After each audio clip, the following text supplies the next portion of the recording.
Yeah. Hopefully this will be our last one. I don't know. It's been kind of strange, as kind of sad not seeing everybody face to face, but this is a pretty good turnout so far. So welcome everybody, and like Brad said, if you end up with questions or something you'd like to say, you can raise your hand and we'll get to you at some point along the way.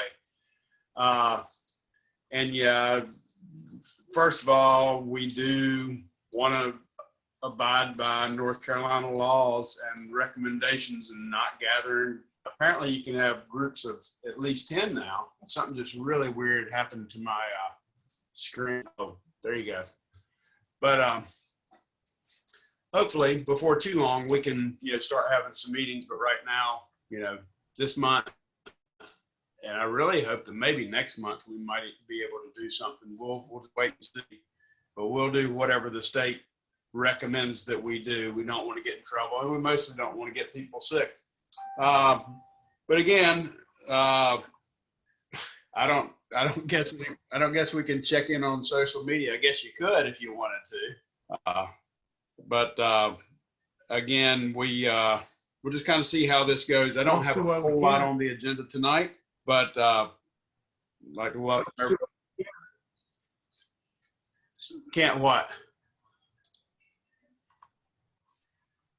I'm trying to get back on the screen where everybody's on there, and I can't in on social find media. it, Brad. Okay. Well, then everybody check in on social media to get a chance. I can stop sharing if you don't. Oh, you hear me, Jam? Okay.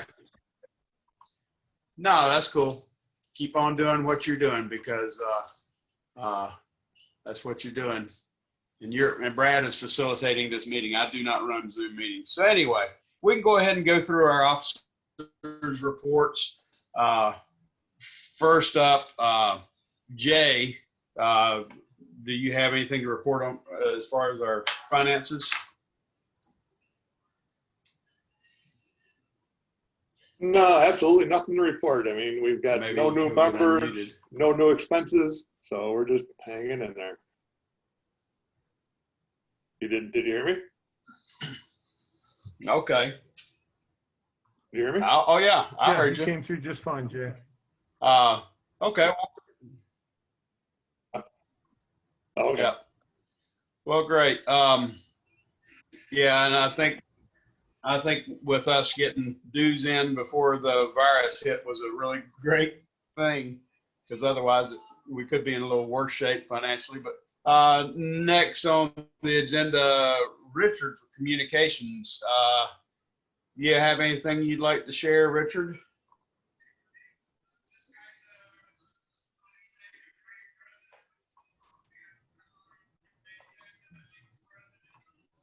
I don't have anything new to share at this time.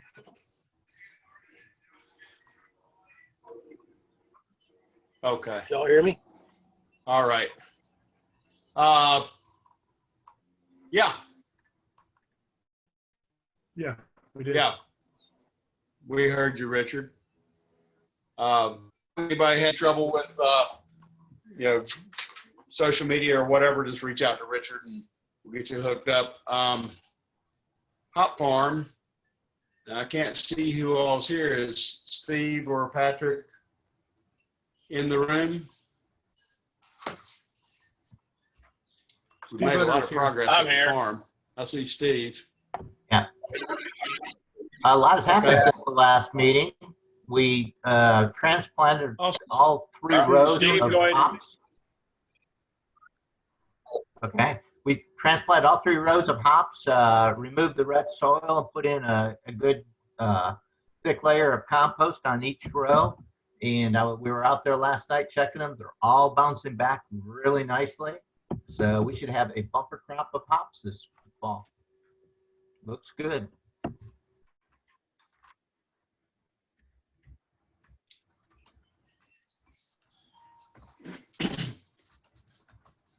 Yeah, and I will second that. They look really great, and we've got them all. They look as good as I've seen them look since we've been doing it. And hopefully this year will be easier manage the weeds, and hopefully, it says my internet connection is unstable for some reason. Can you hear me okay? Yeah, you're fine. You're Yeah. coming through fine, Okay. Steve. But yeah, the hop farm, it really does look great. And, we are doing the hop farm on Wednesday nights, 7 o'clock every Wednesday, weather permitted. So if you want to share some home brews, that's a great way to do it. We typically have less than a group of 10 and it's outdoors. So that might be our best alternative for trying to get together as a club. And plus you get to pick some hops and, actually see people. Next on the agenda is Art. Meeting at the Competition farm. chair. I haven't heard anything about competitions.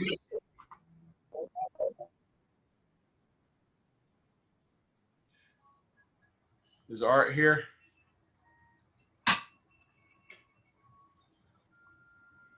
We're here.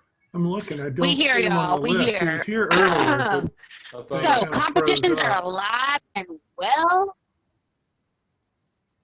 We're here, Brad. We're here. We're tag team. Tag team. Back again. Check it, direct it. Let's Art, your begin. voice, Art, your Oh, voice no, we're sounds so much frozen. better than it normally Oh, does. no. I know, right? So We can hear Now you we just lost fine. oh god. Change of life. Wow. Perf. All right, so competitions are alive and well. I'm just kidding. That's false. Competitions are at a standstill. They're postponed until further notice. You're welcome. I know everybody was really waiting on the edge of their seats about competition notice, but thanks a lot, COVID shit. You've killed it. So, like you killed my spirit. Yeah. But that's about all we got for competition. I know you guys are super excited about that, but we done. Stay tuned, everybody. Thank you, Rebecca. Thank you, Rebecca. I do have a question. Okay. Rebecca. Is there any update on who's in the lead for competition points for CABREW this year so far? Absolutely, Steve Prost is number one. Duh. Woo! Prez, where is it at? Come on. Number one, always. You're always number one in our heart, Steve. Oh, thank you so much. I just had to ask. So You're welcome. thank you, though, Rebecca. Of course. You're welcome. Again, I just shared the standings. Enjoy my life. oh, sweet. That's what it is. That's what happens when you get in early. Yeah, if things go to hell, Let's play the system. You gotta get play in the game. early. Come on, y'all. Let's get with it. Looks like you're killing it, Steve. Exactly. Good. That is what you said, y'all. Get in early. So if Yeah, they ever get do out open the now. competitions back up, I'm screwed. Anyway, You should be. moving I'm sure along they the agenda. Thank you, Rebecca. Equipment. Yeah, our equipment's safe and sound here. We are working on a new jockey box for the invitational, where we'll have 2 5-tap jockey boxes, and Stephen and I should have that sorted out before too long. Yeah, I can if actually. anybody needs any equipment. Yeah, go ahead, I Steve. started to put together that price list. So I've gotten some things put together. The one thing I did want to know: are we reusing a cooler, or can we purchase a new Yeti? Well, and we can talk about it, but we were going to try and buy a cooler to match the existing jockey box, Yeah, that's right. to where we have two matching jockey boxes. And I'm pretty sure that cooler is still available. Okay, excellent. Stephen, do you have a list of hardware? I may have some stuff laying around here that I can kick in. I have a very preliminary list that's in Excel. I was pricing at different places, but when I get it finalized, I can shoot it over to you. Yeah, just share it with me, and if I got anything that I can kick in, it might save us a few bucks. I got a Yeah. box. Oh, of, also, cat stuff. while we're here, well, never mind. Maybe I'll bring it up later. Maybe I'll bring it up later. Okay. Write it down. Next on the agenda, our recruitment and education. Jared and Stephen, do you have anything you'd like to bring to the meeting?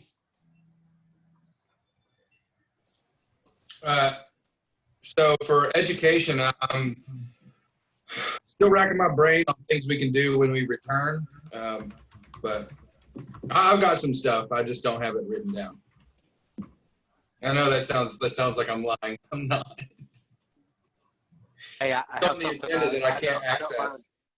I took pictures of it too. Hey, can you guys hear me? Yes. So I most recently racked the batch, our connected batch. And when I went to try both halves of it, I used 2 different yeast.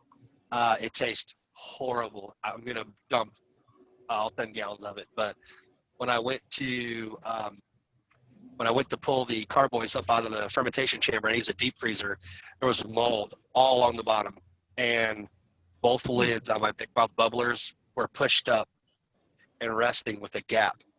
So the lid didn't sit all the way down through all of fermentation. So some kind of funkiness got into the ferm chamber and got up into the carboys because all 10 gallons is horrible. But I took pictures of all of it so you can see where the mold was at, how it crept, and we could talk about that for education. Yeah. Clean firm chambers and like tight sealing lids are key for carboys. That's probably A question while we're there. Did you use the big mouth? The big mouth, that seal that you were having trouble with? Yeah, I used the big mouth bubbler that has the blue lid that with the silicone gasket that just like pushes down onto the big mouth bubbler. Doesn't screw on, it just pushes on there. So I think the pressure from the CO2 just pushed the lid up and it stayed up inside the chamber, and the chamber, I guess, dirty or something was going on inside of there and it infected the beer. Didn't you get like a dumbbell or a free weight or something to set on there that was like 5 pounds? No, I opted to use my Trump bucks to buy a set of irons for golf. I didn't buy the plates. All right, you heard it here first. 10 gallons of beer on the drain because Art wants to hit the course. Hey, Art, Yeah, was that a big mouth bubbler that you got infected beer in?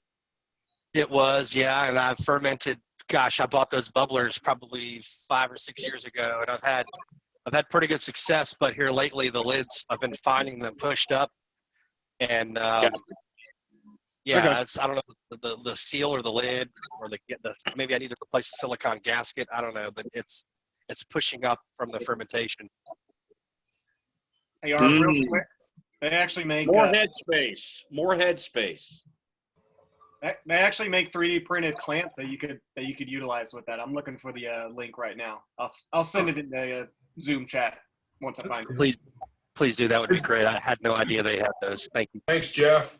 That's awesome. Thanks. I just tape them down with duct tape. Yeah, That's what I that's do the with other them. option. Thank I you. really like the 5 pound circular weight with the hole in it for the airlock. I mean, that's custom made. Well, Bear and I both have big mouth bubblers, and we both have the same problem. Ours are the old style that have the screw-on lid, and they don't seal very well. Sometimes it'll be fermenting away, and the bubbler will not bubble at all because it's leaking from around the seal. So they changed the design, but I don't think they changed it for the better. I'll say I'm glad I joined this because I've had the same problems. And everything you guys are saying is what I've been finding.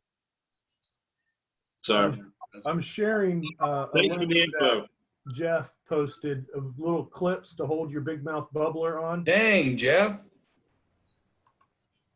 How much are those? Well, these Oh, you If you print have a out 3D yourself. printer. Hey, does anybody in the club have a 3D printer? Yeah, there's multiple people out there that if you like searched Etsy or something, I think you'd find a lot of people that make those. And I've seen them for like $10 to $20 on Etsy. Look at Yeah. that lockdown right there. That's perfect. Yeah. But considering the issue with it, I feel like it's completely worth it. Yeah. Steve, on your screw top one, when's the last time you changed the gasket on that? It doesn't have a gasket. There you go. They make gaskets for the screw-on ones, and that's what I use. I have a big mouth bubbler with a screw on top, and it has gaskets. Oh, Really? Where do you put the gasket? It's a on the entire lid, inside the lid. It's a thick, it's a wide gasket that goes all the way around the inside. Oh, it's I'll like have to get one of those. Yeah, because mine didn't come with a gasket, and I've never used a gasket. It's a plastic on plastic connection. Right. It's not a great connection. Yeah, that's you weird. know I mean, I have 2 of those screw tops, and I've never had a problem with them. They've never leaked, and they've always been fine. So I don't know. That's kind of weird. Well, I haven't had an infection, but I have had fermentations where you couldn't see anything going on. I mean, you saw the croissant and all, but you didn't get bubbles out of the airlock. We'd actually just duct tape ours before. I say mine are infected, Bear, because they both taste like dirty Band-Aids. Oh yeah, I don't doubt you had an infection on that. I'm wondering if those clamps will work on the style that Stephen and I have. Yeah, I saw threads on one of the pictures, so it looks like there are threads on one of the pictures that I saw. So I just put the link in for the screw-on gasket lids.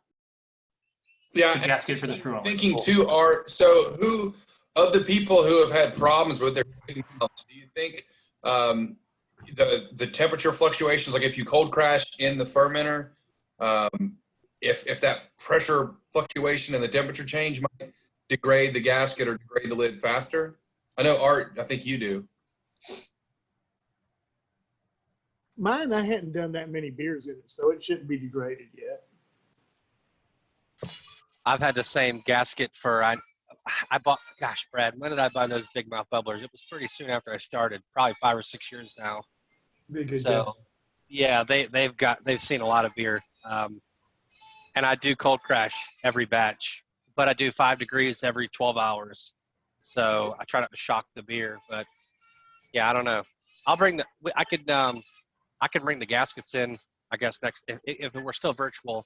I'll take up close pictures of the gaskets along with those pictures I got of the mold and everything. Well, that's unfortunate that you lost your beer, but it's something good to bring up to let everybody else learn from it. Yeah. What kind of beer was it, so we can mention it in our evening prayers? An Australian pale ale. I named it Koala Kai, and I used no Australian hops from the hop box, like 6 ounces, 3 of the 8 cans down the drain. The dingo drank your beer. You can rename it to Crocodile Hunter.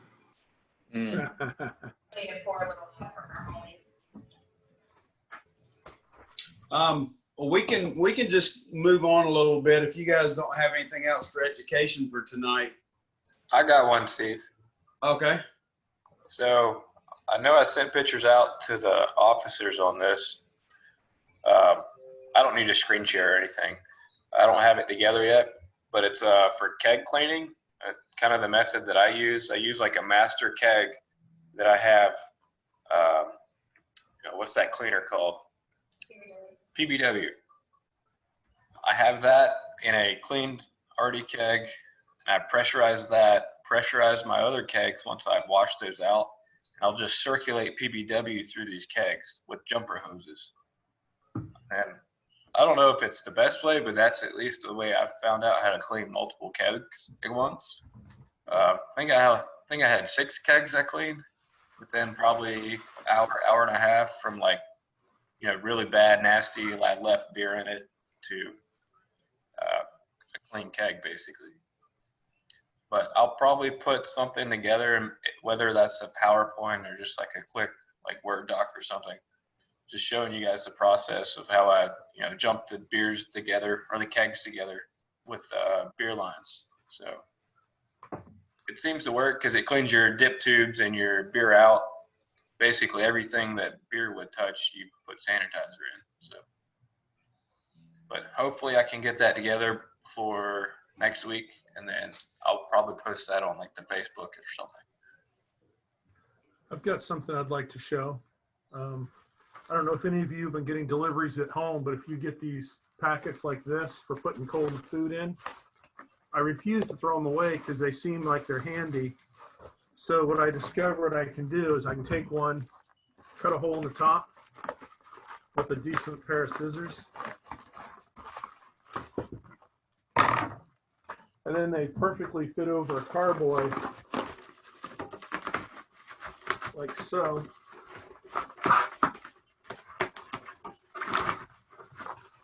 And you've got a carboy jacket that is insulated, so if you want to keep your temperature from rising or falling or something, or I do it to keep sunlight off, because I've got a carboy sitting outside out of my fermentation chamber right now, and I want to keep it from getting light struck, so I did this.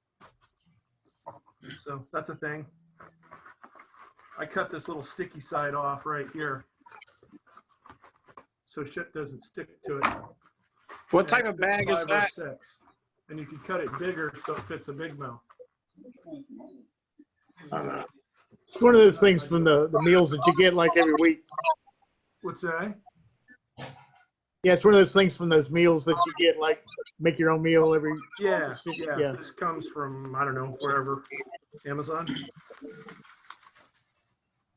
Well, and while we're on education, I'll go ahead and bring something up since we're kind of sharing stuff. I made a pale ale about a month ago, and it's an APA recipe that I've made a dozen times, and it always turns out great. Well, I substituted some hops.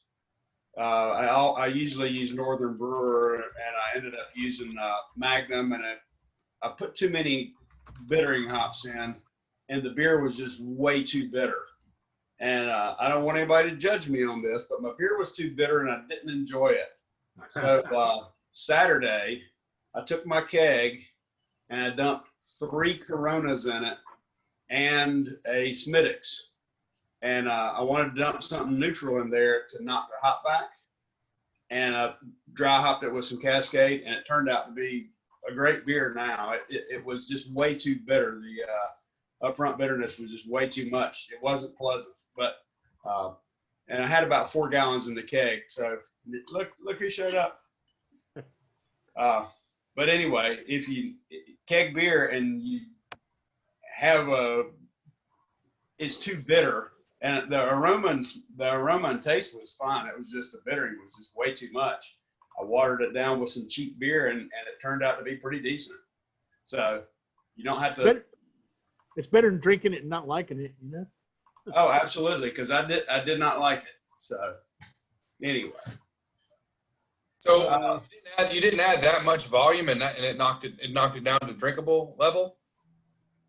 Yeah, because I added 48 ounces of beer to around 4 gallons. It's probably a little less than 4 gallons. So, but it's still bitter. It's still bitter, but it's just right now. It's but I tasted a little Corona before, and it's been a while since I've had a Corona. We had them in the fridge for the kids, and there's absolutely no taste in there. So it was really weird. Yeah, that's just under a 10% increase in volume. Just if you're curious.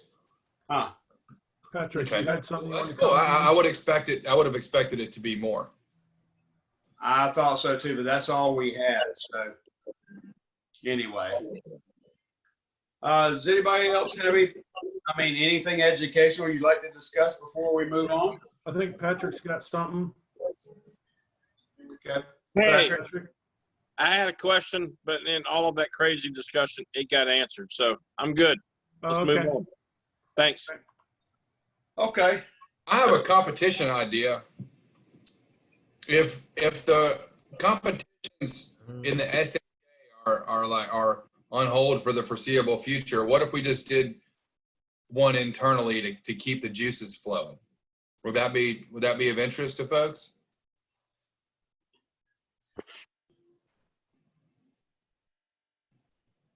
Okay. To do what? I like it. What's the proposition? an internal competition while the SHA comps are on hold. I like that. I don't know the details yet, but would that be of interest to folks? Yes, I'm down with that. All in. Competition chair is all in for this. He's all in. Okay. Well, I'll work with the competition chair to get the details published. Thank you. You guys can iron that out. You're welcome. He has a lovely secretary. She should be getting paid lots of money. Thanks. Jared, you had something you want to bring up? So I just uploaded those pictures actually to our CABREW Google Drive, but I'm having trouble navigating to that. But if you want, I can talk to those briefly. I think I could go through that pretty quick, but I can't reach it. Let me see if I can get to them and I'll bring them up, Jared. Yeah, we can skip over that for now and come back to that. But yeah, I can speak to that if you guys want.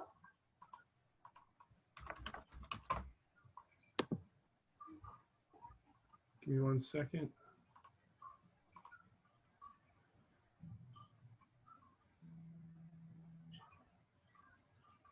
You've got a bunch of picks. I think it was like 8. Yeah, let's see if I can do this. Okay, is this the right one? Wait, am I sharing? No. Okay, hold on.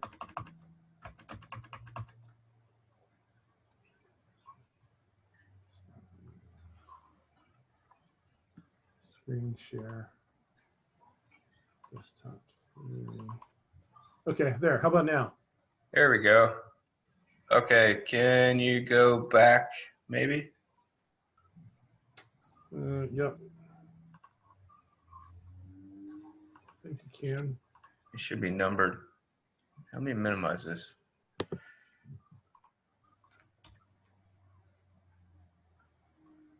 Not really numbered sequentially. We'll just have to kind of make do. That's fine. All right, so click. Okay, Anyway, right there. Click. So clean keg. This is just kind of what I've started. So as I clean my kegs, I'll put masking tape on the left there, and I'll denote that's clean. I'm not sure what other systems you guys use. I know Brad said he used like a paper tag. So the problem I had was I had all these kegs laying around that I would pull off after I kicked them and forget to clean them.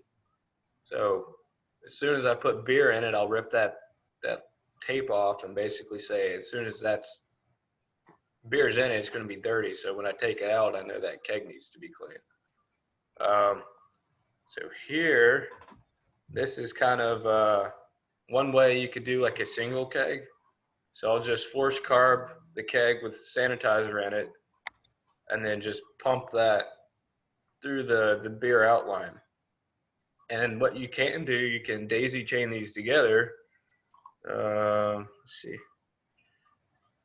I didn't do all of them, but you can have your main tank on the right. That's your sanitizer.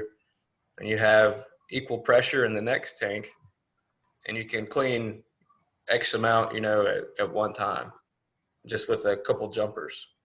So you would need, a CO2. So there on the ground, you have a beer in and a CO2 in, and then a beer out and a picnic tap, just a simple picnic tap I had laying around. So the ones on the left, all I had to clean. And again, normally, some of these were pretty grimy. And with all of that I had to clean, it only probably took me an hour once I had all my equipment. So I think it might have helped, but I don't know. I just kind of wanted to share what I did there if you guys have ever done anything like that. So of course here's the black is the beer out and the white's the gas in. So that's just like what a jumper hose would look like if you have extras laying around. So back to the force carb. I think that's about it. But yeah, okay, cool, nice.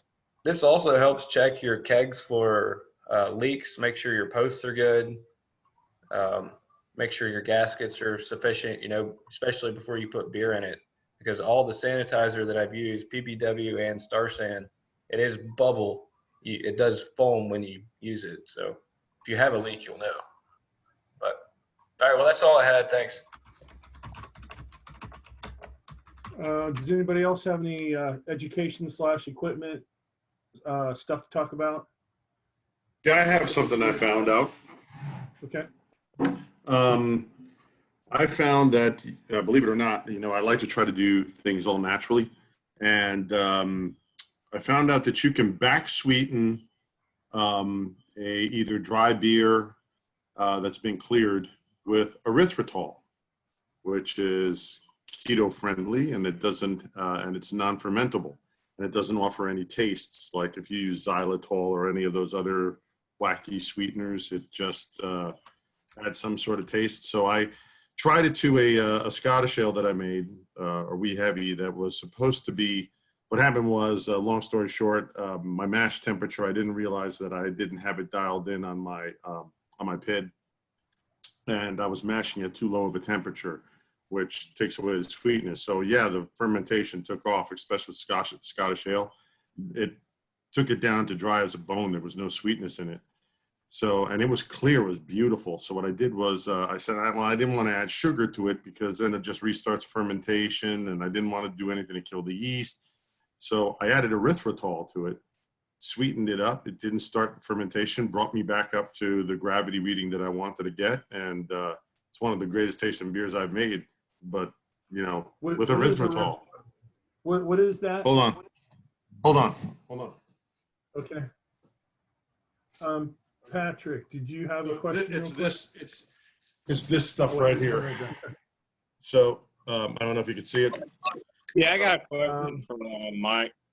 It's Sugarly. Hang on a second, Patrick. It's Sugarly. Yeah, it's Sugarly. So this stuff is it's all natural. It's there's no chemicals in it. It's made of 100% erythritol and no carbs. And you can back sweeten with this, and it doesn't start up fermentation. You can buy this anywhere. We buy this at I think we order it. This one we order it on Amazon, but you can get it easily at Harris Teeter or any of the other places. Cool. So. Thanks, Mike. Patrick, go ahead. Yeah, Mike. This question's for you. So have you tried monk fruit extract? Because it's keto friendly as well and kind of does the same thing. I just haven't tried erythritol. It adds flavor though. It adds a back flavor to it. The erythritol is absolutely 100% flavorless. And it doesn't. And that was my thing. Monk fruit, yeah, monk fruit. I was thinking of using, and that was my go-to. But I was like, but it does give you a little bit of a flavor. And I knew erythritol is all natural also, and it doesn't. It's zero. I mean, it's absolutely flavorless. It's just sweet. That's all. Okay. Well, thanks, man. I have to try that. I like the monk fruit, but I have not tried the erythritol. So do I. I like monk fruit too. I use that sweetener too, but I like the reason the erythritol, it doesn't cloudy up anything. It leaves it absolutely clear. I hear you. All right. Cool. Thanks. Has anybody else got anything?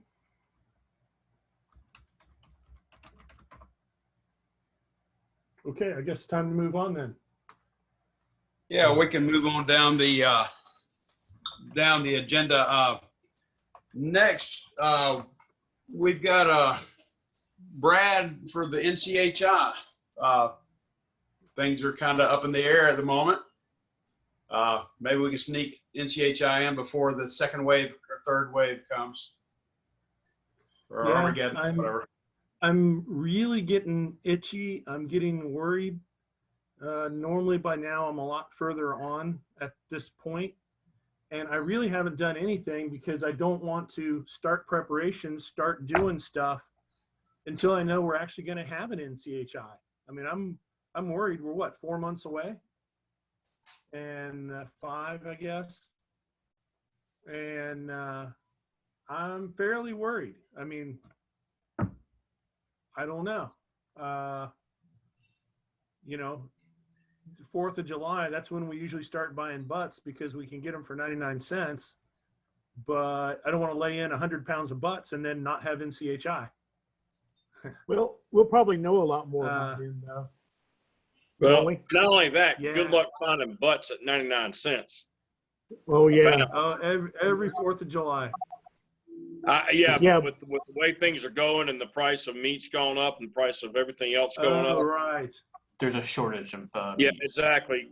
Good luck finding pork butts at 99 cents a pound right at this point. Yeah, that's a good point. Well, our last checkpoint is Veterans.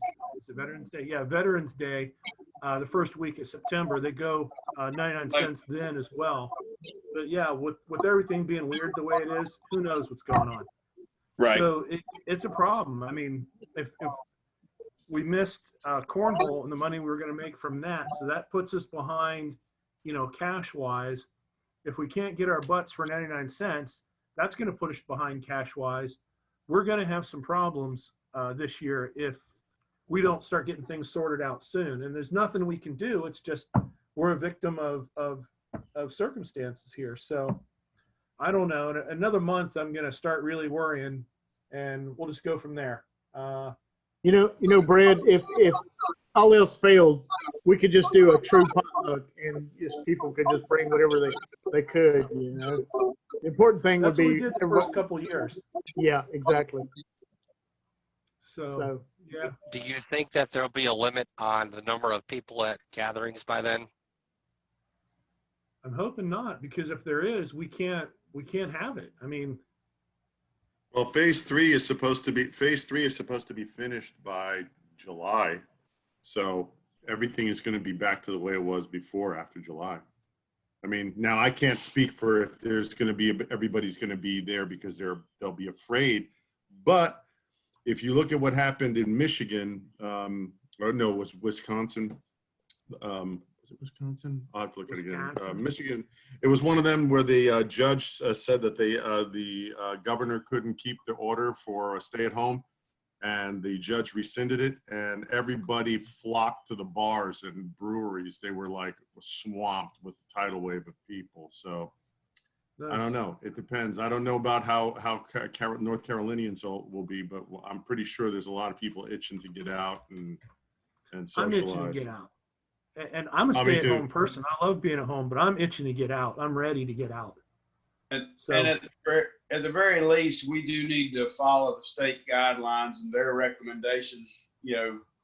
If they say no gatherings over 50 people, then, that's kind of what we're going to have to do. But I really, really do feel like June, July, August, everything's going to be relaxed enough to where we'll be in a good position to have the invitational. But it's kind of out of our hands at the moment. And if the state guidelines, prohibit large gatherings, then, we're kind of screwed. You know what? All this depends on the virus itself.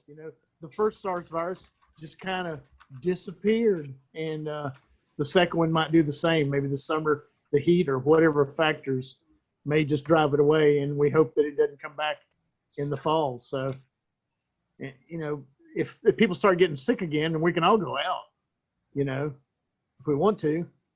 But if everybody starts getting sick again, then that's going to change things. So we just have to wait and see. Okay. So that's my NCHI report. Does anybody have any questions about it at all? I don't.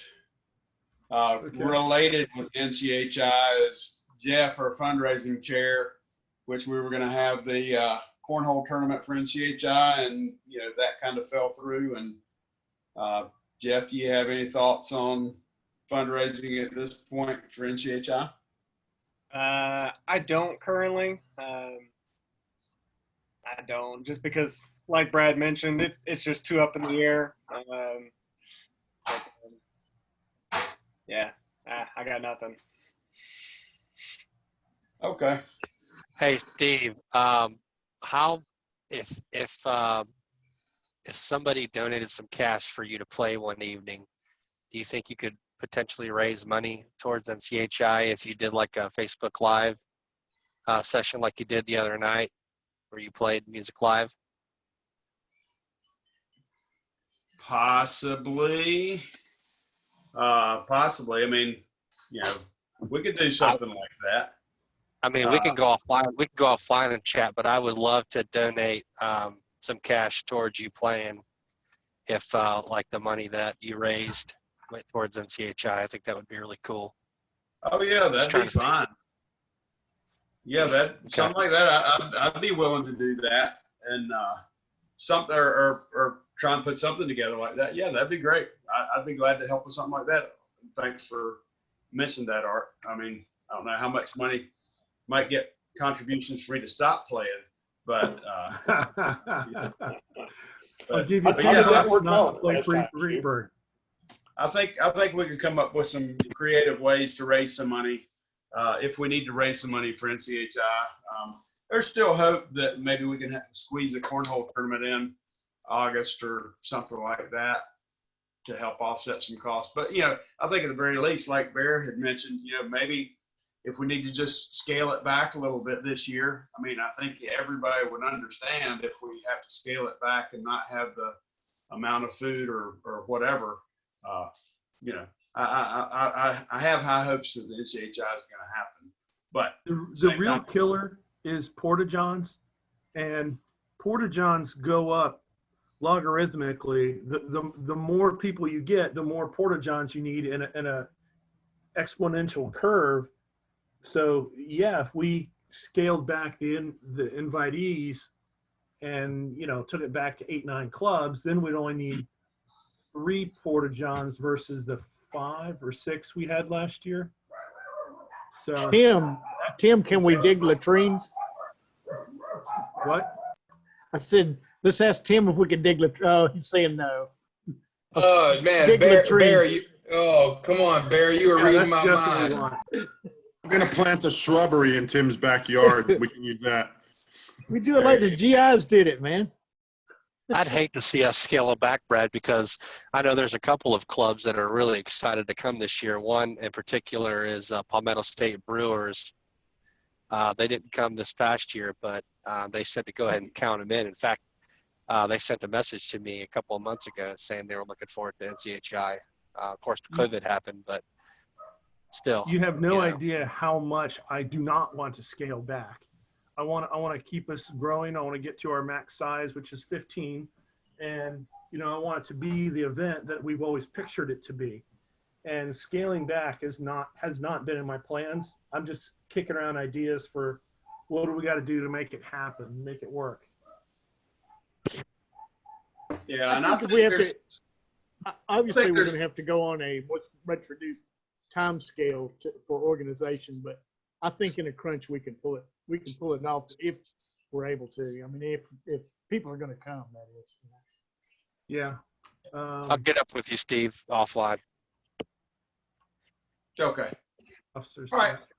Well, we'll you know, we'll keep our hopes up, and like Bear says, if it turns out that in July or August we decide we can have it, we can put it together. We can dig in and make it happen.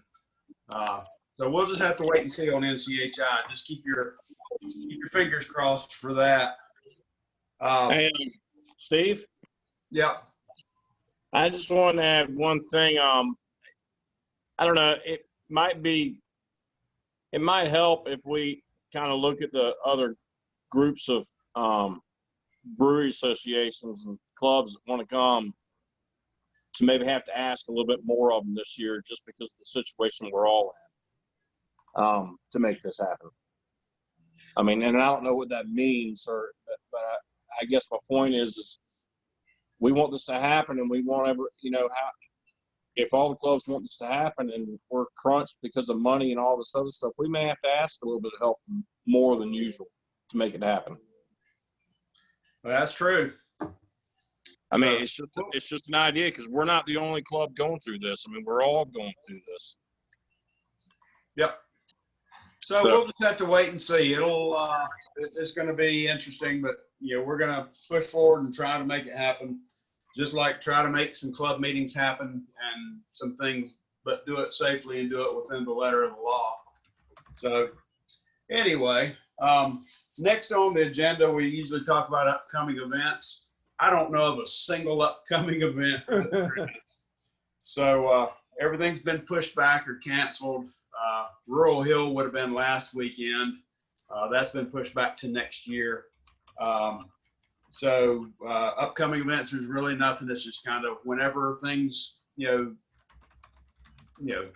settle down, we'll hit it hot and heavy and get together and have a big party.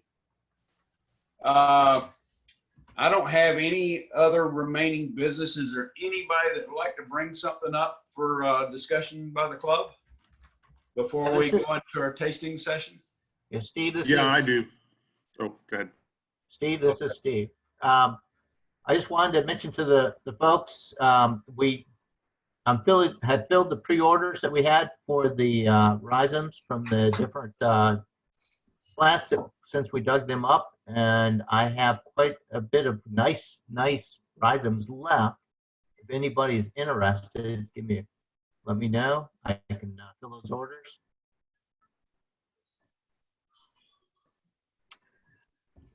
Let's see, how would you guys want to get in touch with me? You can either do it through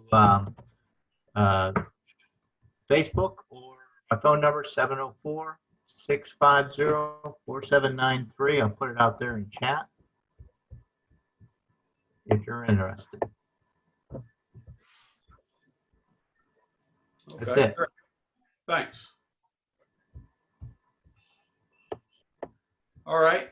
Anybody else like to bring anything up for discussion? Yeah, I do. I want to make an announcement to the club. I believe I saw you passingly by Brewers Depot and talked to you about it, Steve. We got our Buzzed Viking Meadery, got all its permits and licensing approved to sell mead. So the meadery currently exists. We have a 12-barrel capacity, which we started brewing already, and all 12 barrels are full. But I will be giving, for our next meeting, I'll be bringing the entire product line, and if you want to see it, you can go to buzzedviking.com and see what we got.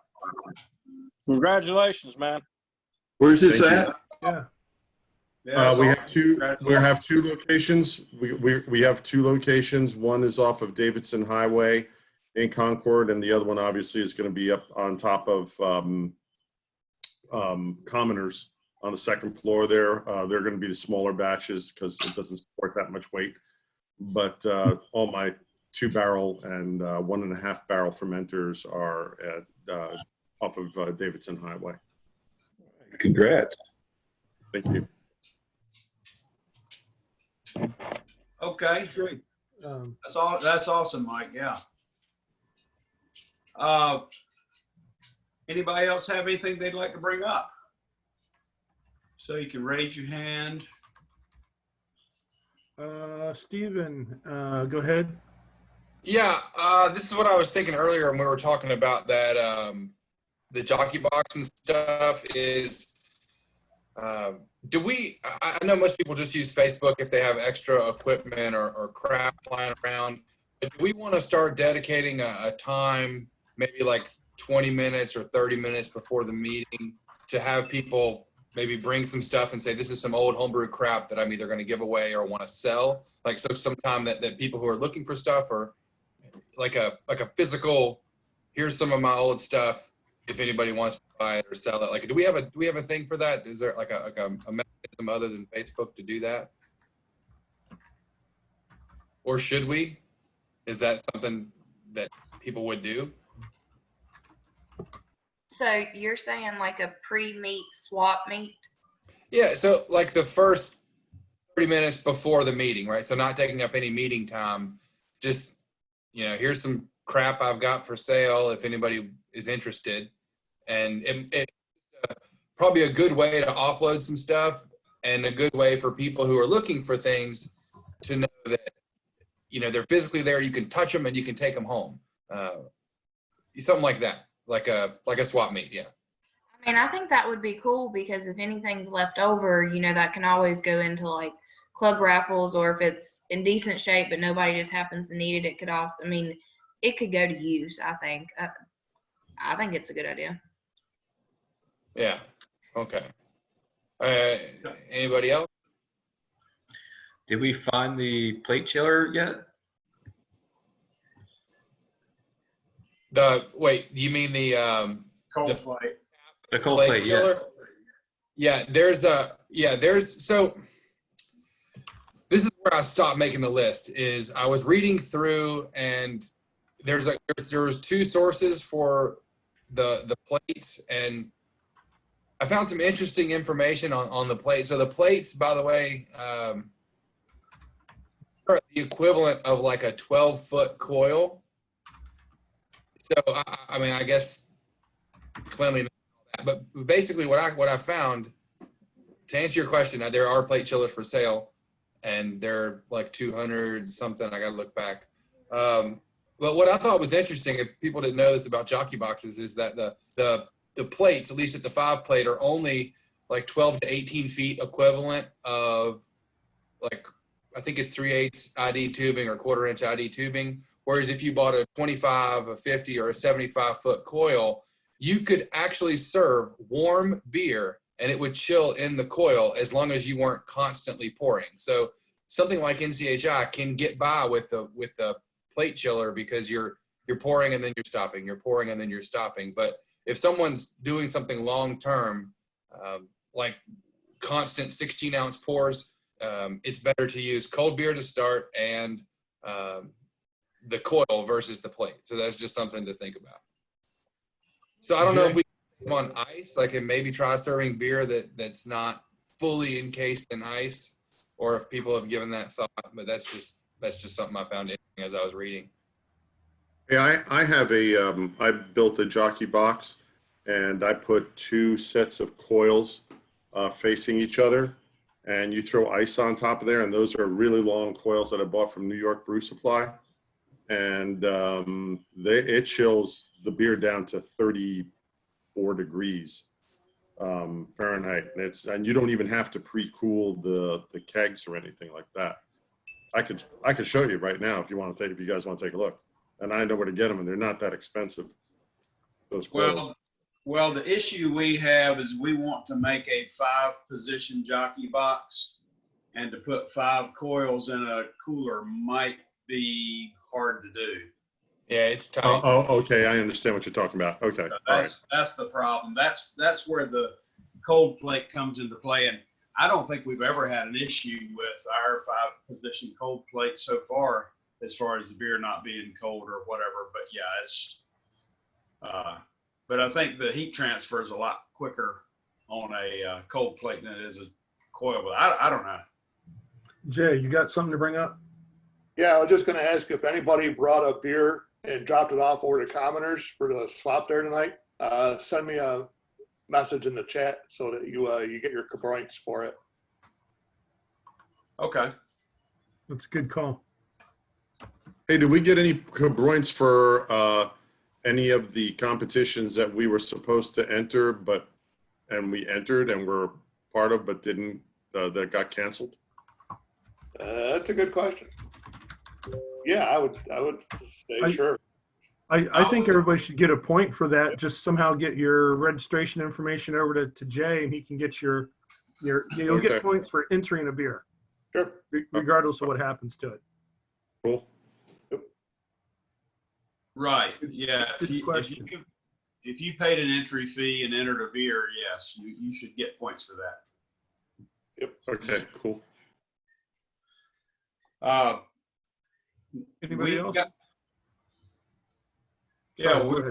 Oh no, that's fine. I was gonna say, if nobody else has anything, we can move into the virtual tasting session. I don't know if Brad, if you've given any thought to how we ought to proceed, because some people are gonna have the same beer, some aren't. It's Yeah, I have thought about it. I don't have a good answer. I don't know what to do. Let's try this. If you have somebody's beer, do a hand raise in Zoom, and then we'll just go down the list of people with hand raises. I think that might be easier than me trying to figure out who's what in Facebook over here. You talking about this kind of hand raise? Yeah, no, do the hand raise feature inside of Yeah. Zoom, unless you want to sit there with your hand up for 30 minutes till I get to you. I was joking. I know you were. And I called your joke and raised you. I committed to the bit. Yeah, there I go. There you go. Well, since Steve is the president, we should let the Steve go first. Oh, well, I've got to go get my beer. I have 2 beers, and we're painting the laundry room. Patty's back there, but she said to invite her when we start the tasting session. So we are. So go collect Patty, and we'll do that next. You guys can start without us, and I'll be right back. All right. So let's do J-Rocks. They're next on the list. Go ahead, Jared. So we gave 6 beers in, so we got 6 because there were extra left, and I would hate just for them to just get left. So I've got an assortment of people's. I think I have Chris Miller's. Who? Jimmy. Who else do you have? And Brad, yeah. I heard Chris and Brad. Jared. Did you hear that? All I heard you say was Chris and Brad. Chris, Brad, Supak, Jimmy, Steve Ropes. Does anybody else have beers from any of those people that he mentioned? I've got one from Jimmy and one from Jeff. Okay, let's do Jimmy's. So if you got a Jimmy beer, open your Jimmy beer. Cat on my screen.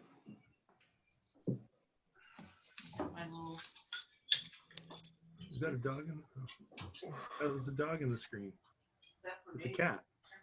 Yes. Yeah, she was walking on my computer. Oh. So yeah. Again, I have no idea how this is going to work. I'm just kind of picturing everybody will do stuff. So if you got a Jimmy beer, open a Jimmy beer. And got a couple minutes to talk about it. So can you guys read this, or is it backwards? No, that's right. Pandemic Pale, New England American Pale Ale with Columbus and Citra hops. Salute, Jimmy. And all right. That's a cat. And that's what Patty and I are having is the pandemic pale. So how do you like the pandemic? It's pretty solid. Okay, I can drink it. I like it. That's pretty solid. That's nice. It's got the Patty seal of approval. It's got the Patty seal. It's not bitter. It's not overly bitter. I like it. I can't hear you, Roxanne. Your mic's not working. What do you want? Can I come up here? Now. Yeah, try now. This is good, Jimmy. All right. Didn't work. Who has a beer from Brad Fisher? Brad the Elder. Oh, I do. Yeah, I got one. Don't mind me. Let's do that. Here I am without a bottle opener. While he's getting beers, am I looking now? So I have I think your dog's bigger. I have an Enchanted Forest from Brad the Elder, barley wine. Oh. And I took it out of the refrigerator about an hour ago, so it's a little warmed up. And let's give it a try. Nice. I missed that one. I've got the Aloha Pale Ale, which looks awesome.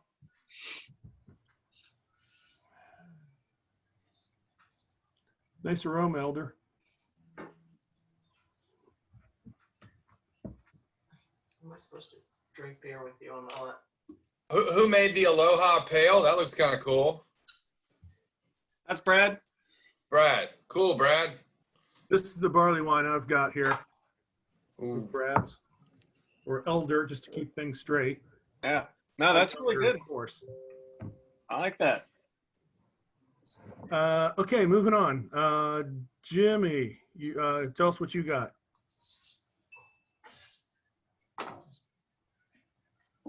I got a wit beer from Jeff. Okay. Who else has a Jeff beer? Show us. Patty does. We do. We do. Open that bad boy up. clear. Oh, yeah. Is our mic working now? Yeah, it's working now. Seems like it's been cutting in and out on you. Yummy. I'm not sure why. Tastes clovey. That's good.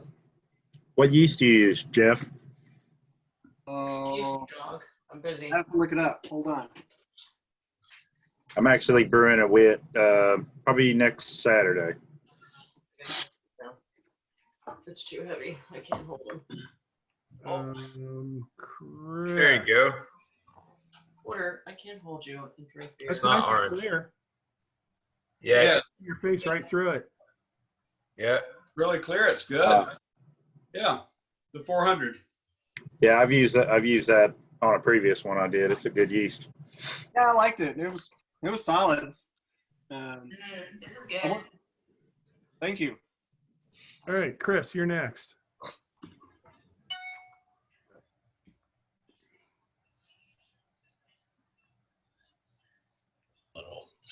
I've got a couple of Jared's and Roxana's, the Sunday Fun Day, and the IPA, and I got one of yours, Brad, the honey porter. Oh, honey porter. Yeah. Let me know how you like that one. Yeah, I got the honey porter right here. It's good. Great color. Porter. Oh, there you go. Break out When that. did you have honey? I made that to try to copy Commoner's honey porter that they had that I love so much there, and it didn't quite come out as good as theirs, but it's okay. Yeah, it's good. I think I want to do more honey next time. I made that beer I didn't buy a single thing. It was all just stuff laying around, and the honey was like all congealed inside of the honey bottle and stuff, and so I didn't get out as much honey as what I was planning. I put it in during the chill down, and I probably should have put more, but you know how it is. It's one of those things. You added it before fermentation. You added it when you were cooling the I beer. chilled down to about 180 degrees, and then I add the honey, and I stir it in, let it sit for a little bit, and then I finish chilling it. Okay. So that way, at 180, 3 minutes at 180, you're pasteurized. So there's no chance of any bugs or anything being in there. Plus it's honey, which is pretty sterile to start with. Yeah. And I do that, and then I just can complete my chill. That way I'm not boiling away any of that flavor or anything. It just sort of stays in there and stays yummy. Nice. Yeah, it's got a good honey flavor. Yeah, Okay. good. Jeff Supak, you're up. Where's Jeff? You're There's so muted, many Jeff. There's so many people on the screen, I can't focus on anybody. Thank you, Jared. Sunday Fun Day. Jared, Roxanne, I've got the Little Hoppy IPA. The Hula Pale Ale. Ooh. And I've got Chris's cereal beer. That might be backwards. No, it looks right here. Oh, okay. This is good. Yeah, we can't read that. Yeah, okay. Too many words. Yeah. So which one are you drinking now? Well, I've been drinking them all since the meeting, but I'm gonna go back to Chris's. I'm revisiting that one, but it's interesting. It's really good. I meant to buy some cereal to eat along with it, but I forgot that. Oh, that'd be a great idea. Yeah. Chris, Fruit Loops. was that the Cinnamon Toast Crunch? Yeah. Oh, you know what you do is you get the cereal and you dunk it in there on your spoon and you eat it off the spoon with beer. That's the move right there. That's the winning move. Yeah. I like that. Now I'm really regretting that it picks them up. Okay, and last is the Steve. Go ahead, Patty. Tell us about your beer. You're muted, guys. Where'd he go? Yeah, we're having Jeff's wit beer right now. The Aloha Pale Ale. I've been trying to get a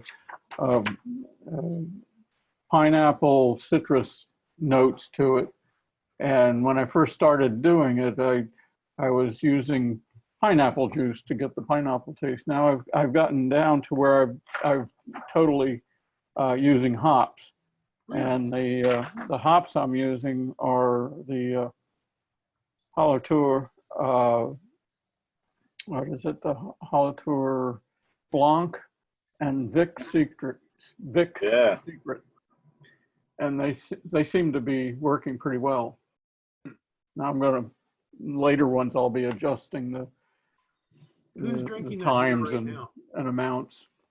Can you hold the beer up? I want to see it. Pull it up. Huh. So it's not a hazy. It's a true pale ale. Yes. Huh. Okay. Cool. It looks delicious. Yeah. Nice color. A little caramely looking. Yeah. The Enchanted Forest is just a very simple beer. There's only 2 barleys and 2 hops, and That's about what mine has in it. the secret. They are simple beers. It's all about process. It's about 10% alcohol, and it's takes about 3 to 4 weeks to ferment, and then it goes into a bourbon barrel for 3 months. Oh, that's your secret right there. And I use the bourbon barrels over and over because they're kind of expensive. So after about the second time of using it, I actually will wash it with some bourbon. Oh. And flush it out with a little bit of bourbon. The last barrel I used, I flushed out with some of the convict, the bourbon made up there in Mount Pleasant. Can you talk about that a little bit? You just pour, how much bourbon do you put in? Oh, a few ounces, and just swish it around and then pour it back out, just enough to coat the inside of the barrel. Do you drink it when it comes back out? Of course. Well, yeah, right. You don't want to waste. Yeah, well, don't want to waste any bourbon. I kind of assumed that. Jared and Rox, you're up next.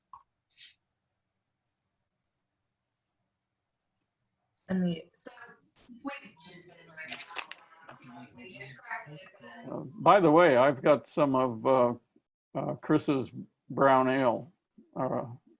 The Donger need food.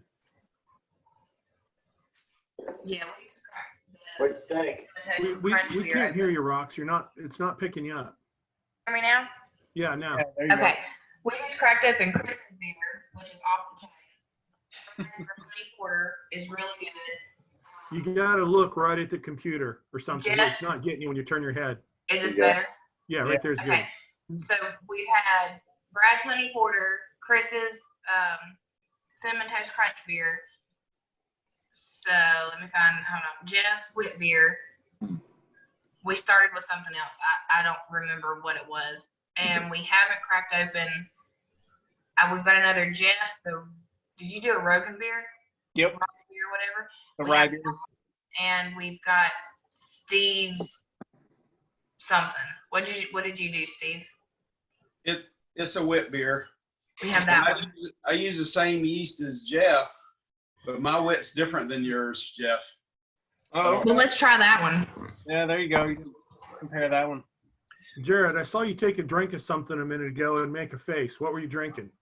All right, so the cereal beer. I love Cinnamon Toast Crunch.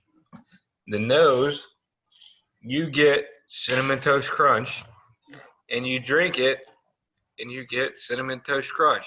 I mean, this is, I would almost replace my daily cereal with this. Nice. It's go good. Go get a spoonful of Cinnamon Toast Crunch and put it in the beer and eat it. Unfortunately, I don't have Cinnamon Toast Crunch.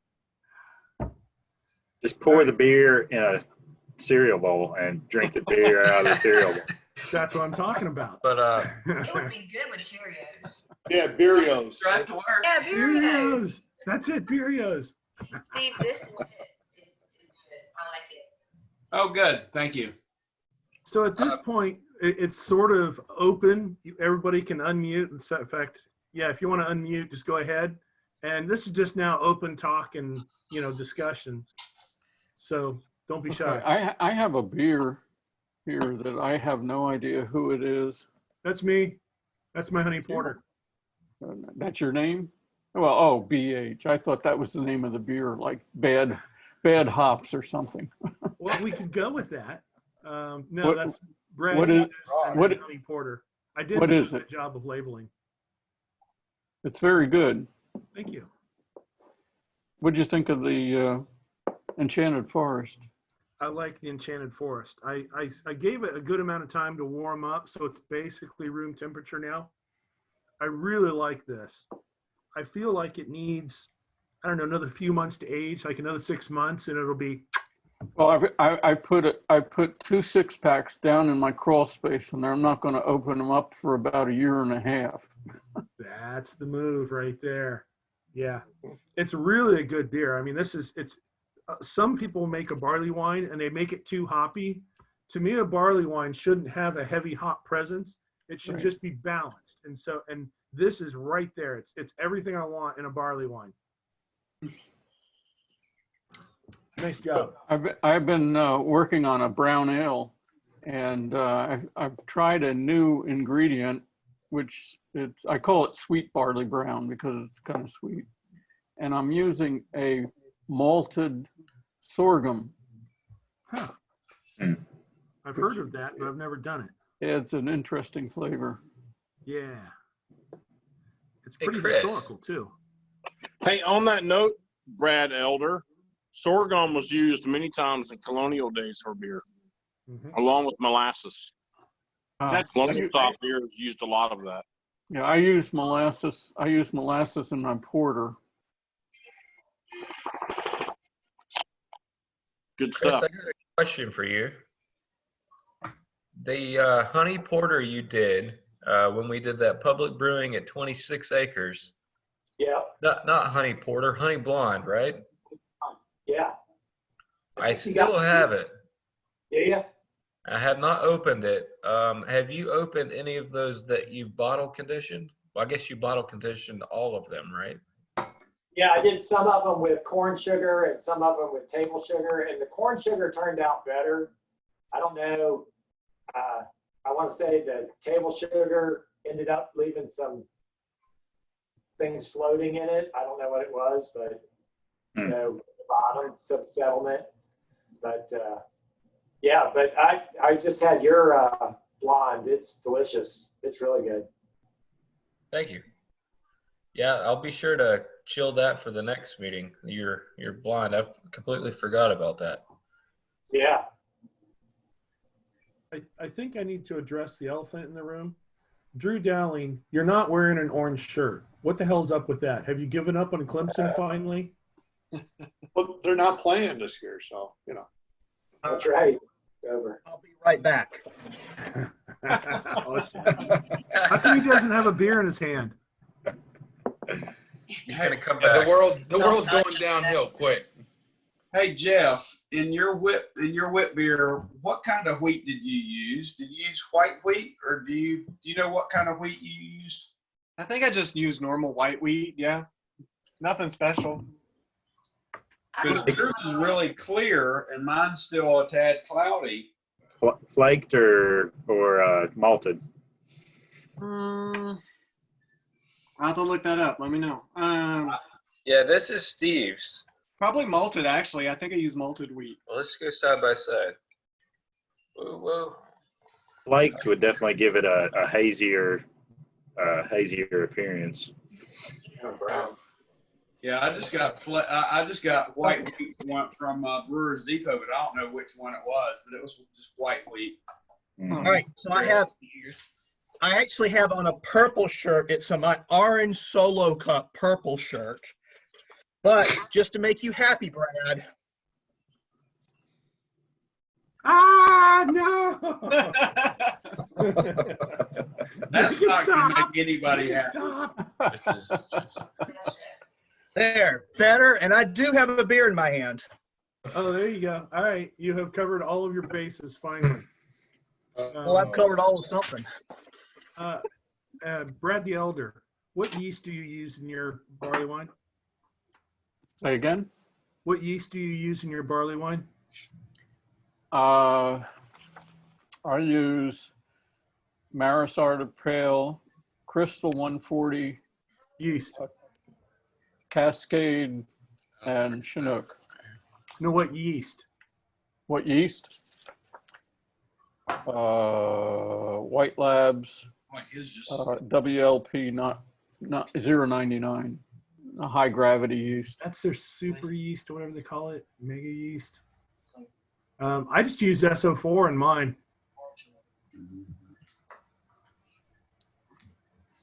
Dan Colley, we've hardly been able to get a word in edgewise. What's going on, man? Not much, just monitoring the culture. Yeah. What are you drinking tonight? A red blend. Any beer? I don't have beer for that's worth anything right now. Gotcha. Might brew this weekend. Monitoring the culture. I think you should be in the wine club, isn't that right? Gotta lower my carbs now and again. Hey, Brad the Younger, I wanted to make a comment on SO4 and barley wines. Yeah.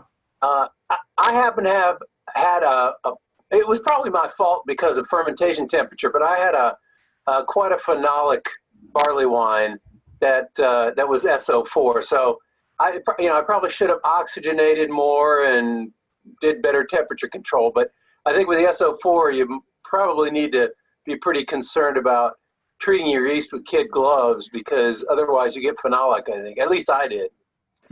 I do both of those things. I purge with O2. I do that on just about every beer that's over 8%. And I have a fermentation chamber. And I don't have my numbers, but I probably started at 160 for 155-ish. Sorry, yeah. One's about 160, yeah, 4 or 5, and then we're slowly ramped it up to 170, if I recall. I'm just pulling that out of my ass. You fermented at 165 degrees?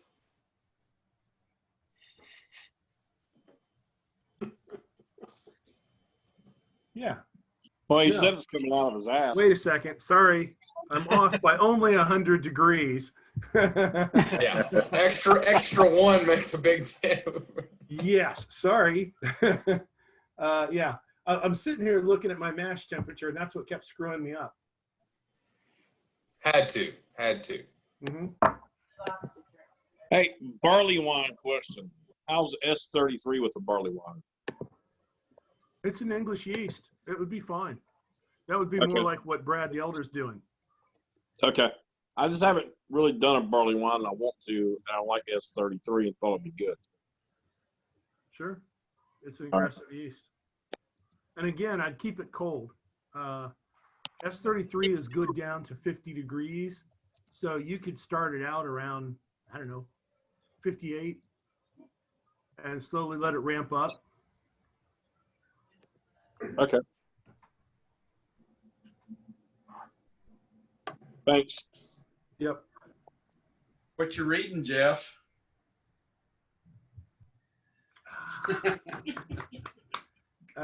What's the recipe? Hale and Hardy? Is that their barley wine recipe? I'll let you know in a bit. That's what I was looking up. I'm pretty sure it's called Hale and Hardy, if I'm remembering right. Or Hard and Hardy. I just saw it. I was going to say earlier, oh, there you go. Hard and Hardy. I was going to say earlier when Mike was talking about the erythritol, there's another one that we use sometimes for like cookies and stuff. Oh, shit. Swerve. It's erythritol. And it's the ultimate sugar replacement. But I've never put it in a beer, but if it doesn't ferment out, it's an idea. I was going to say a lot of those sugars, those fake sugars, they also don't break down in the gut, which basically means, not so fun. Hi, Karen. Hi, Karen. Hey, Karen. Karen, come down. Hi. You're muted.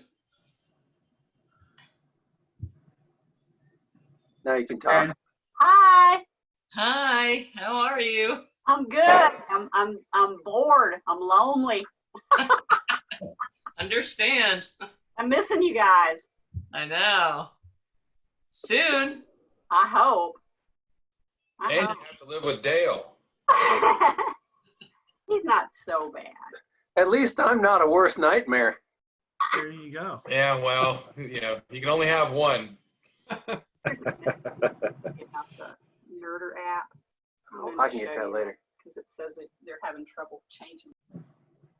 So both wit beers side by side. I don't know if this is helping. This one's Jeff's and this one's Steve's. There we go. Just hold them still. Pretty So close. the one Steve, on when'd my you brew right yours? That's pretty looks clear. Mm-hmm. I probably clear. brewed mine 6 weeks ago. Oh, okay. How long's it been on cold then? 4 weeks? Yeah, it's been cold for a bit. Okay. So, Yeah, it did clear up. Yeah. but I guess mine's a little clearer than I thought it was. Patty's having a side by side right now, and Oh yeah, same. they're very similar. Yeah. But I'd just be curious to look at recipes with you. I'm just curious what your grain bill and what you mashed in, because I mashed in at like 150, I think. Yeah. Well, and I'd have to look. So the recipe that I pulled out of the book, it used flakes. But it's one of those things when you go to Larry and he starts building it out with what he's got. I need to take probably more notes off of that. But something tells me I didn't use flake then, but it's been a while since I brewed it. Well, I looked on my receipt from Brewers Depot, and it said white wheat is what it said, but that doesn't mean that's what it is, what it was. So I don't know what he gave me. Exactly. He just kind of takes over, and I trust him. He's It a good beer. It turned out good, but I had heard, and I might be wrong. You guys can correct me, but I heard that the red wheat was actually lighter than the white wheat. Anybody know that, or does that sound wrong? No idea. I can't remember. I know Larry compared them to, like, he gave me the option, but I tried to stick as close as I could to the recipe, so I know it ain't red. Yeah. Well, my recipe was the one from the AHA rally last summer, the whip beer where we had the spices in it, but it's just that with no spices. So, but yeah, yours is really good. They're both very similar. Did you spice yours, Jeff? Yeah, I did the usual coriander and some dried orange peel type stuff. That was about it. I said that. Yeah, I did the orange peel, but no coriander.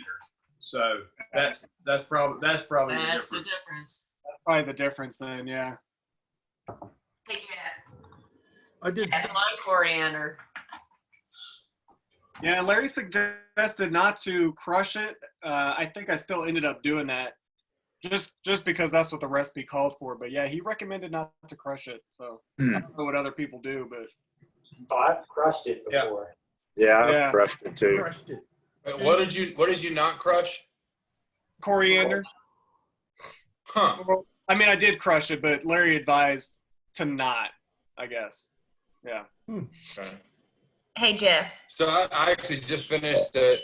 I had made a wit too right before Art and I split 10 gallons right before all this stay-at-home junk went out, and I'm trying to find the recipe. It's on his Brewfather, but similar. We did 50-50 Pilsner and white wheat, and then added like anise and coriander, bitter orange peel, a couple other things. Still cloudy, but I swear it's gotten better the last couple of weeks. Just sitting after cold crash. Mm-hmm. Go ahead, Rox. I was gonna tell Jeff we opened his Rogan beer. I'm gonna pronounce it wrong. Yeah. And it ain't bad, man. That's good. It's definitely different if you never, I've never had I don't think I've ever actually had a rye beer, but it was pretty good. I'm usually not a fan of them, but I could drink this for sure. I like it. Nice. Good. Yeah, I was very pleased with that one. I think I don't know if Hefeweizen yeast is traditional with it. I think it is, just to bring out some of the spice notes of it. Yeah, but it might be worth experimenting with something else. But I really enjoyed it. Maybe that's why I like it, because I like heavy and traditional rye beers. I'm just not a fan of, but well, maybe not traditional if this is traditional. Anyway, I like it. That's the bottom line. Sweet, appreciate it. I did a thing Saturday. When Commoners first opened, I brewed Meta Double there, and I brewed it like 2 months after they opened. I don't know if this can is coming through at all. And this is the original recipe of Meta Double. And when I made it, they'd only been open a couple months, and they had a problem with one of their PIDs. So the glycol system was trying to freeze my beer, and it got down to 50 degrees, like 52 degrees, I think. And I remember I went up there late Sunday night, and I was helping them, fix the PID and there was a problem with the fitting. I don't know. It was a bunch of bullshit, but we got it. And then we ran warm water through the jacket. We pumped out the glycol, pumped in warm water, and recirculated it and brought it back up to something normal. Served the beer was great. And so this can, which sat around for 2.5 years, we drank it, and it had a strong strawberry flavor, which I don't remember being in there. And at the same time, I compared it with the Meta Double that they have on tap now, which I think is a better than this. And it was really weird because I never remembered that strawberry flavor coming out before.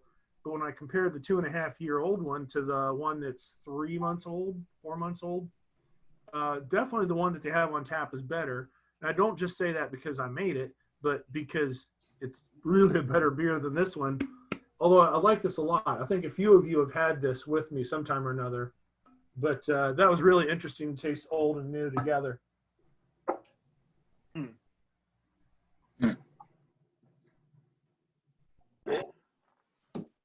Cool. I'm looking for advice. This is my crawl space.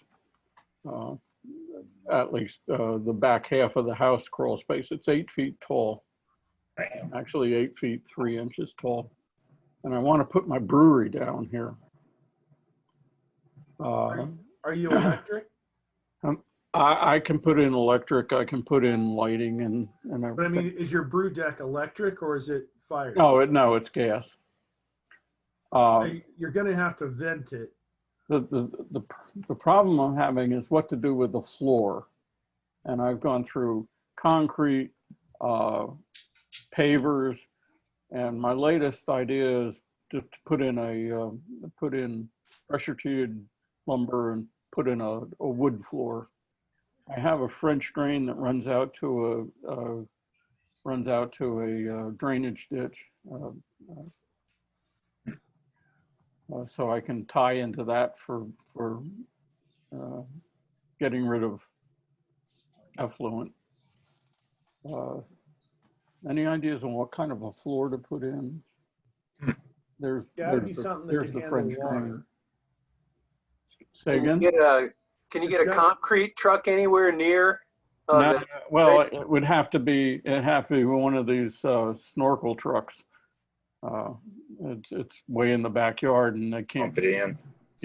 They have to pump it in, and that's very expensive. I think that would be the best option. It might not be the most cost-effective option, but concrete with a vapor barrier under it. But it would be expensive. You're right. But in the crawl space, I don't know if I'd try to put pavers or something like that. I just don't know. Well, my crawl space stays at about between 50 and 55% humidity, so it's not a humid problem at all. But I was thinking about putting a vapor barrier down, and then putting pressure treated lumber joists, and then putting a regular wood floor with vinyl over the floor, putting a drain in the middle. That's not the worst idea. Well, you know, nice vinyl, something thick vinyl that's not going to get cut.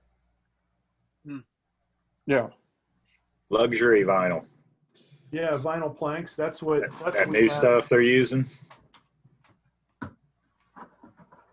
Pretty durable. This is what we put down in our bathroom. It's vinyl plank. Yeah. And Yeah. this was put down with mastic, and so there's no, grout. It's just all butted together, and this stuff is impervious. I do a bunch of my beer cleaning in there, and water doesn't go through. This is not one we actually use, but like it looks like real wood. Mm-hmm. Actually, this might be one of the ones we used. No, this isn't. This one's, this was formed from molded from an actual piece of wood, but it's just plastic. And that's not the worst idea. Well, that way I've got a space to run a French, tie into the French drain with a drain in the middle of the floor, I think. Yeah. I think a big part of it is being able to get spills and water out from under your house. I don't know if a French drain would get your water out fast enough. Well, it's a 4-inch French drain. Let's see it over here. I feel like that would run enough.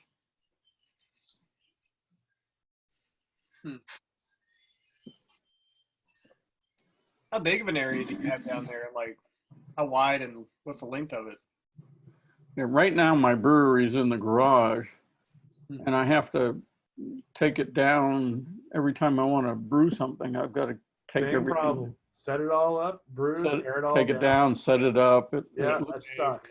That's how it is. Looks like this. Oh, look at that. So I've got to take it down from above and set it up, and pain in the neck. Thing, yeah. I'd like to set it up more permanently. Set it up and leave it. We would all like to do that. Is your crawl space above grade? Yes. Yes. So drainage wouldn't be an issue no matter what you put in. The back area of the crawl space is above grade. The front part of the crawl space, it goes from 8 feet at the back up to about 4 feet in the front of the house. But the back part is over grade. The front part is undergrade. So yeah, any kind of drain, as long as you're putting it out the back, I think you'd be fine. Whether it's there's a pipe into a French drain outside would work all day. The French drain runs out to a drainage ditch that runs along the back of the house.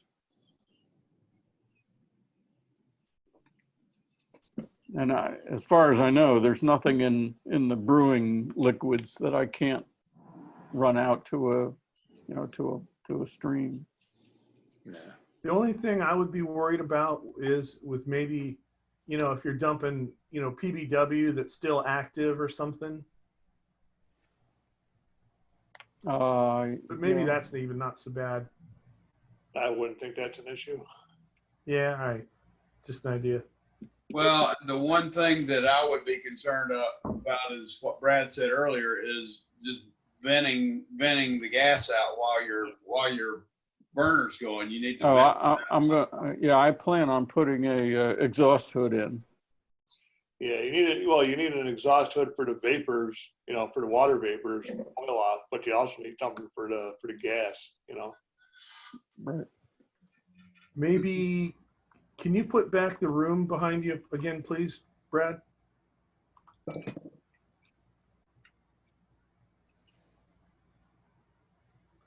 So maybe if he opens one of those vents and put an exhaust fan inside of one of those vents right behind him, and that could suck the CO2 right out. Carbon dioxide, yeah, CO2. Yep. I like how you sealed up your vents. I have to do the same thing. Yeah, yeah. I had a humidity problem in the crawl space. Yep. So I sealed up all the vents. Same here. And now it used to be like 80-90% humidity down there, and now it runs between 50 and 55%. Yeah, it works well. Yeah. My 2 cents are I would not use gas in an enclosed area, period. I can't disagree. Yeah, I would agree, and that's why I was going to put a fume hood, a vent hood over the gas. I mean, like even with a exhaust vent or a hood, just personally, I would just say no, it's not worth the trouble, and it's also not worth the risk. I would just go electric because you're going to spend a shit ton of money on that hood if you get the right kind of hood, probably as much as you would on an electric system anyway. So I just go electric. That's valid. So that's a good idea.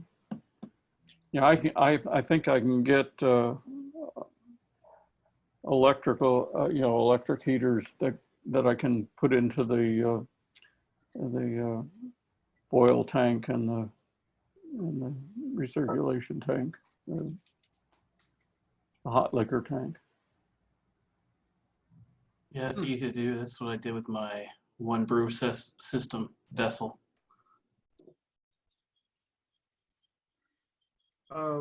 I want to do something. Hey, Steve. Hey. Can you close out the meeting so I can cancel recording? I forgot I was still recording. Who, me? Cancel the meeting? Yeah, you're the president. I want you to close our meeting. Sure. This is the event. This is the end of the official meeting. Thanks for coming. Good seeing everybody. We're not going anywhere, but we're just going to end the meeting. Good to see you too. Yeah, we're going to end the recording of the meeting. We can all hang out for a little while, but am I correct that you're just going to end the recording and we can? Yeah, I'm just going to shut off recording. I just wanted you to give us a final wisdom. Well, final wisdom is wash your hands, brush your teeth, drink your beer, and stay away from coughing people. Well, I noticed. Wear a mask. I noticed all your hair migrated from your head down to your chin. It's growing downward. That's the closing line. That's a little unknown effect from the COVID. This is the COVID